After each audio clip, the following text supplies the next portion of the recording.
All right, so the graph y equals absolute value of x, we're going to refer to as the parent graph, the parent function for our absolute value graphs. So first off, if I just wanted to, I do seem to be okay for, if I just wanted to graph this, I haven't aligned. I may have to align here in a minute. If I just want to graph y equals the absolute value of x,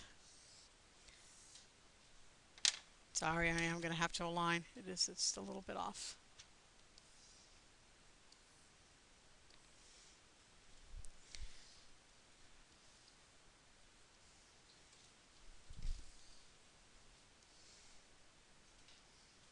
Okay. I can make myself a little XY table, put in some negative values for x, 0, and some positive values. Absolute value of negative 2 is 2, of negative 1 is 1, of 0 is 0, 1 is 1, 2 is 2, and graph those points and I should get my V.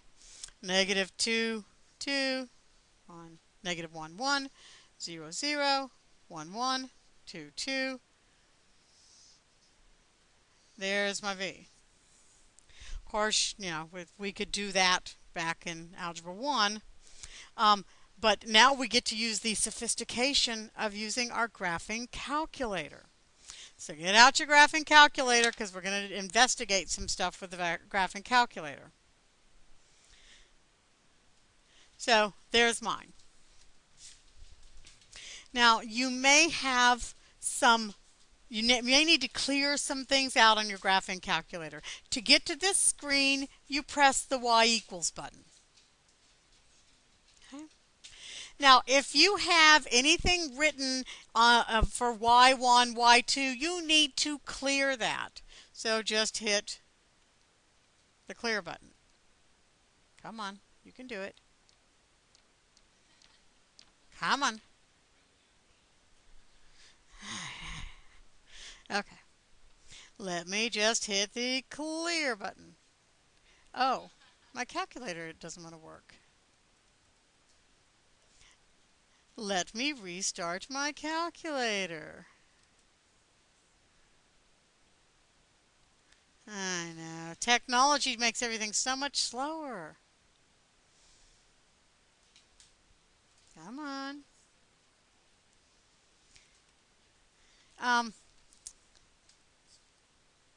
Is it a squirrel or is it a cat? I don't know. It's some gaming software that I'm trying to learn how to use, but now I've run out of time to learn how to use it. Yes, make math games. Doesn't get much more fun than that. Okay.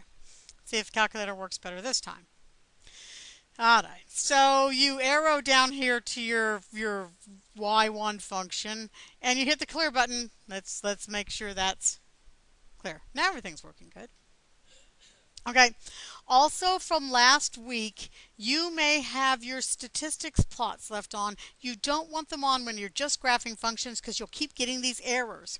So if you have either plot 1, plot 2, or plot 3 darkened, then you use the arrow key to get up there to those plots and you hit enter. And now those stat plots are no longer turned on. They won't keep giving you error messages. All right, next thing I want to do is graph absolute value of x. Absolute value, to get to that, you have to hit the math key. Then you have to arrow over to num. And then you see the words ABS. Abs. You can hit enter or the number 1. Okay? I want to do absolute value of x, so then I'll get the x, which is right next to the alpha key, second row there. Close my parentheses, although you don't have to close your parentheses.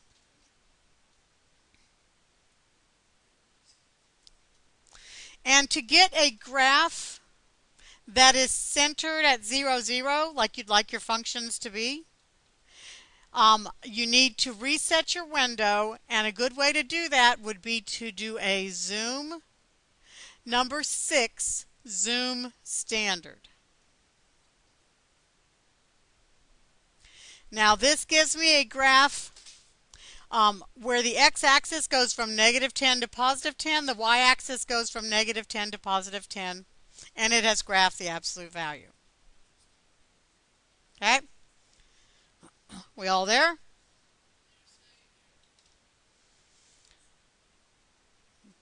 You got it cleared up for her? Okay. Yeah. All right. Um, Next thing we're going to do is see what happens when we change this absolute value function a little bit. So let's see what happens if I type in absolute value of x and I say +3. So find that absolute value again, x. I'm going to close my parentheses and say +3. Now I've put that in the y2 function because I'm going to graph both of those functions at the same time. In y1 I have the parent graph, and in y2 I have a translation. And what has happened?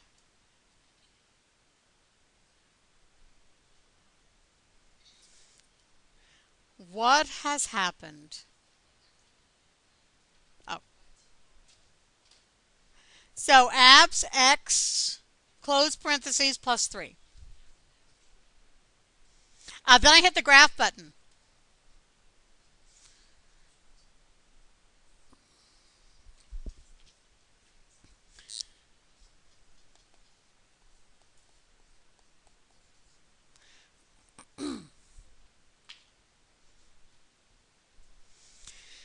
All right, what has it done?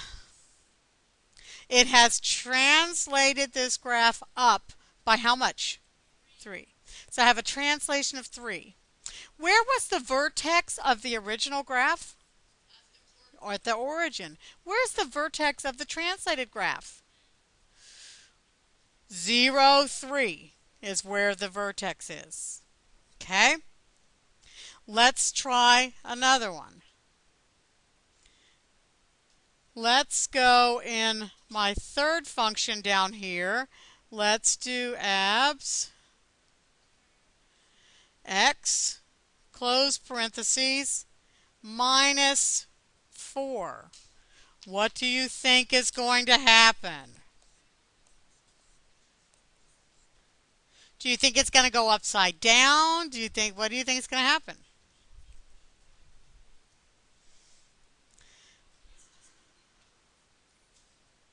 It's exactly, it makes a lovely chevron pattern. And it has made the graph go lower. If you have entered yours exactly as I have, then you would get the same graph, but you may not have.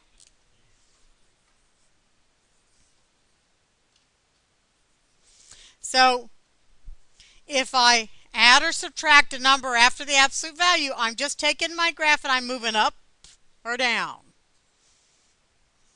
Okay? Now let's try a different translation. I'm going back to my y equals screen. I'm going to clear out these functions. And we're going to try doing the absolute value of x. And I'm going to do +3 inside the absolute value sign. So I'll do absolute value x +3, then close the parentheses.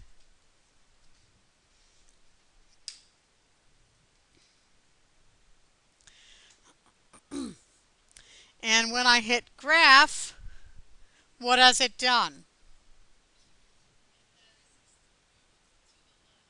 It has moved it to the left. +3 has moved it to the left by 3.